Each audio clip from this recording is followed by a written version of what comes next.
turns out yesterday's conspiracy theory is now tomorrow's Pulitzer Prize-winning journalism, as long as the right publications are printing the story. You saw the New York Times and the Washington Post, NPR, all proclaim this weekend that it looks like the COVID-19 virus may have leaked from that Wuhan lab. Now, of course, you've been talking about that in whispers for the last several years, but if you say it publicly, you get canceled, you get deleted, you get mocked. Joining us right now is Representative Kevin Kiley of the state of California, and he's on the Oversight Committee. Congressman Kiley, I got to think that really looking into the origins of the COVID-19 virus should be something that Oversight is very interested in. What's going on there with that?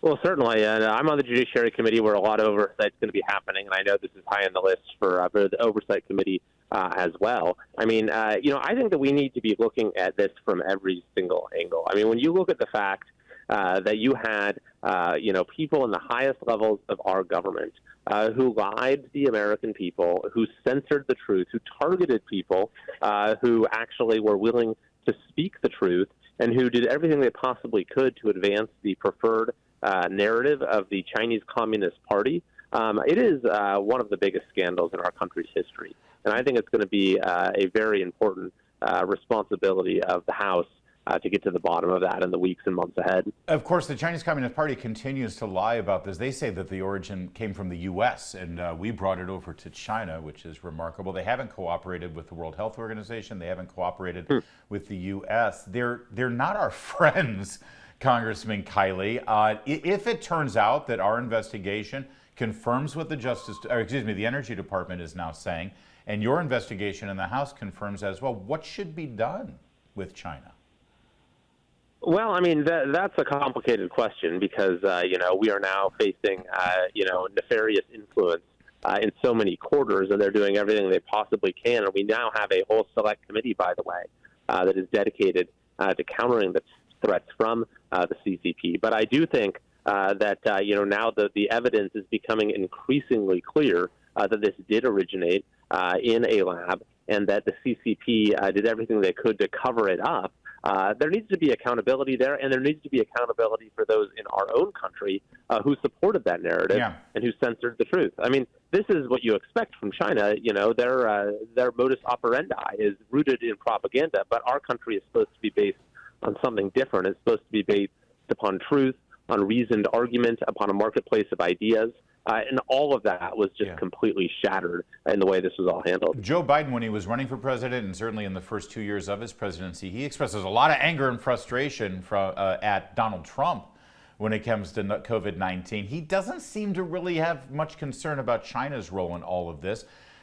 Bringing another aspect of your role in the Judiciary Committee into this conversation, do you believe that it's possible it's because of his son's business dealings with China?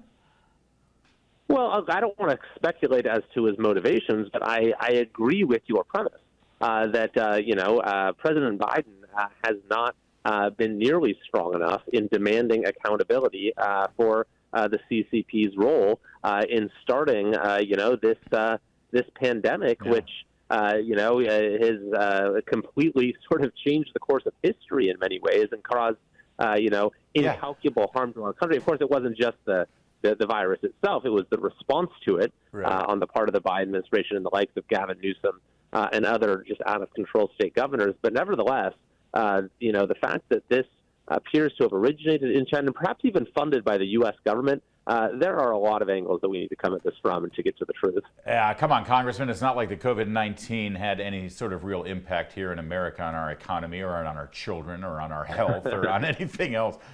You mentioned California. I know that as a former assemblyman there, you were very concerned about the cost for the state of California in terms of the budget due to illegal immigration, but also the social costs, the cultural costs, the issues with crime. I'd love for your reaction to the fact that none of your colleagues from across the aisle, no Democrats showed up for that special hearing on the border in Yuma, Arizona. Do they just not care? Well, it was mind-boggling to me that they wouldn't come and see it. I think they said it was some sort of stunt. I don't know how and what way or form it could be considered a stunt. This is a problem of just incredible proportion at this point in terms of the fentanyl that's coming across the border, in terms of the linkages to human trafficking. I asked the sheriff there, who was there testifying at the hearing, which they would have heard if they were there, do you think that fewer people would be dying today of fentanyl if the border were as secure as it was at the start of the administration? He said, yes. Would fewer people be experiencing the horror of human trafficking? He said, yes. Would fewer migrants be dying themselves crossing the border? He said, yes.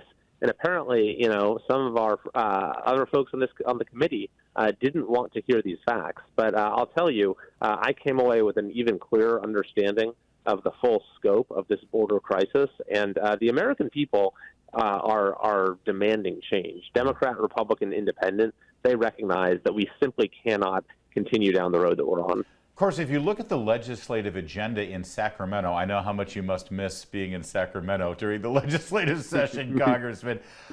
You would think that there were much more important things on the minds of Californians. Look at some of the things that they're going to be debating and voting on. Regulating cow flatulence. Taxpayer funds for tampons for men, Congressman Kiley. Climate change propaganda in the curriculum for children. And, of course, they're very concerned about legal attacks on abortion at pregnancy centers. What is going on? Seriously, you look at what they're focusing on there, and it seems hardly in keeping with what else is going on in this country. That's right. And don't forget the one where they want to let prisoners vote while they're behind bars. Thank you. Forgot about that one. Yeah, it's kind of like, the wackiest ideas have already been taken, so they need to kind of get even wackier to try to come up with something new. This has been the game in Sacramento for a while, as you try to, come up with the most cartoonishly liberal or woke or progressive or whatever you want to call it idea, and it generates all these headlines, and it creates this kind of smokescreen that disguises and hides the state's real problems when it comes to homelessness, when it comes to crime, when it comes to the cost of living and everything else. But that's the game that they play. And again, all of this sort of even, only sort of moderately reasonable ideas or just sort of standard liberal or progressive ideas have been taken. So they need to keep reaching for new frontiers.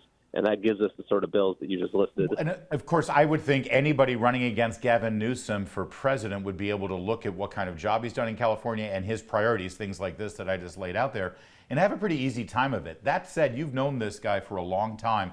First of all, do you expect him to run in 2024, regardless of what Joe Biden decides to do? And he's a political animal.